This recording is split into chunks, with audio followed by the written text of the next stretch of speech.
The First War of Indian Independence, 1857.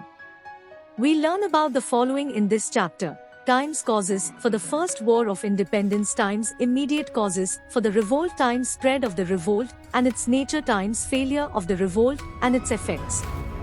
With the objective of expanding their rule in India, the British had brought into force the doctrine of subsidiary alliance and doctrine of lapse.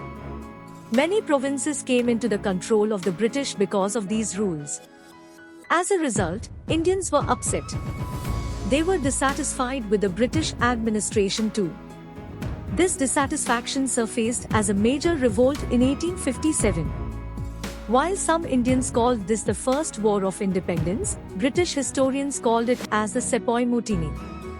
Do you know this? Doctrine of lapse. Doctrine of lapse. This policy was established by Lord Dalhousie during British rule. According to this policy, an Indian king could not transfer his kingdom to his adopted children in the absence of natural heirs. Thus, his kingdom came naturally under British rule. Causes for the First War of Independence. Political causes. Many kingdoms lost their rights due to the promulgation of doctrine of lapse brought about by the British. Satara, Jaipur, Jhansi, Udaipur and other kingdoms came under British control. Dalhousie cancelled the princely titles of the Nawabs of Tanjore and Carnatic kingdoms. The Mughal sultans, the Nawab of Oudh and other kings were stripped of their kingly status. Consequently, lakhs of soldiers who were dependent on these kings became unemployed. This became a strong cause for the protest of 1857 against the British. Economic causes. Due to the Industrial Revolution in England, Indian handicrafts and cottage industries suffered heavily. England, instead of being a trading country, became a hub of industries. The Indian craftsmen became unemployed. Primarily, the textile and wool industries became sick and people lost their jobs. The cottage industries too suffered a death blow. The British imposed a heavy tax on sale of Indian goods in England. Because of the Zamindari system, the landlords, acting as commission agents between the government and the farmers, exploited the farmers.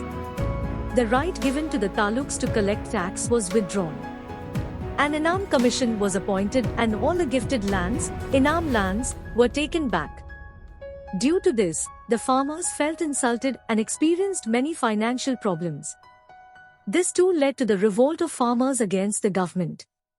Administrative causes. The British brought into force new civil and criminal laws. These were applicable only to Indians. English became the language of the courts. Most of the time the British judges favoured the British. The new rules were not understood by the common people. Military causes. The condition of the Indian soldiers in the British Army was pathetic. The status, salary and opportunities for promotion that British soldiers enjoyed were not given to Indian soldiers. The religious sentiments of the Indian soldiers were disturbed when they were forced to cross the oceans to serve on a foreign land. Eruption of the revolt and its spread. Most of the Indian soldiers in the British Army believed that if they fought together, they could drive away the British from India. At that time, the soldiers were being given new rifles called Royal Enfield. A rumor spread among the soldiers that the cartridges used in these rifles were greased with the fat of cow and pigs. While cows were sacred to the Hindus, pigs were blasphemous for Muslims. This incident became the immediate cause for the revolt.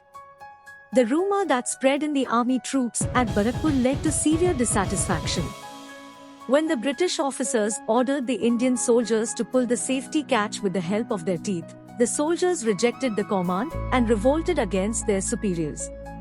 At this juncture, an Indian soldier named Mangal Pandey killed a British official. Subsequently, he was arrested, tried and hanged. Meerut was a strong military base of the British. When the British ordered the Indian soldiers to use the greased cartridges, the soldiers refused to carry out the order. The soldiers were imprisoned. As a result, there was a revolt in Meerut. Indian soldiers rushed into the prison and released the soldiers jailed there. This became the spark that led to the fire of the War of Independence. Later, the group of soldiers went to Delhi from Meerut. They laid siege on the Red Fort and declared the Mughal king, Bahadur Shah II, as the Emperor of India. Protesting soldiers from different parts of India reached Delhi. Consequently, the Thatia Tope protest became serious. It spread like wildfire to Kanpur and Jhansi. In Kanpur, Nana Sahib rose in protest. Tatya Tope was his assistant. In Jhansi, a revolt took place under the leadership of Queen Lakshmibai. When Kanpur fell into the hands of the British, Tatya Tope came to Jhansi to help the Queen. The heat of the revolt was felt in Lucknow too. Ultimately, Lucknow was taken over by the British. The war spread to the south of river Yamuna. As a result, the soldiers in Jhansi felt encouraged. Jhansi Rani Lakshmibai, who was enraged by the doctrine of lapse, declared war against the British. She tied her adopted son to her back and fought in the war. She took Gwalior under her control. When the battle took place again with the British, the Queen laid down her life. Even today, the Queen occupies a pride of place in the history of the independence struggle. Reasons for failure of the revolt: the First War of Independence of 1857 failed due to various reasons. The movement did not spread to the whole country. This struggle was intended to protect the interests of a few rather than getting freedom for the country. Instead of being an organized struggle, it erupted due to certain unexpected reasons. The unity among the British forces and lack of it among the Indian soldiers also led to the failure. There was no proper direction or proper leadership. In addition, there was a lack of strategy, expertise among soldiers, effective leadership, discipline and direction. Many provincial kings, on account of their loyalty to the British, did not support the struggle. The people lost confidence in the soldiers due to their arson and looting. Effects of the revolt: the freedom struggle put an end to the administration of the East India Company, and the administration was taken over by to the Queen of England. The administrative responsibility was handed over to the Secretary of Indian Affairs in the British Parliament. In 1858, the Queen of England made a declaration. This declaration has been called India's Magna Carta. The following points were included in it. Times the agreements made by the East India Company with the kings were accepted. Times ambitious expansion plans had to be given up. Times a stable government had to be provided to Indians. Times there would be equality before law. Times the government would exhibit religious tolerance and not to interfere in religious matters of the country.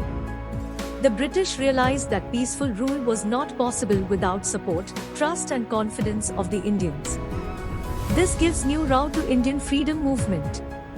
Indians understood the inevitability of finding alternative routes to obtain freedom from the British.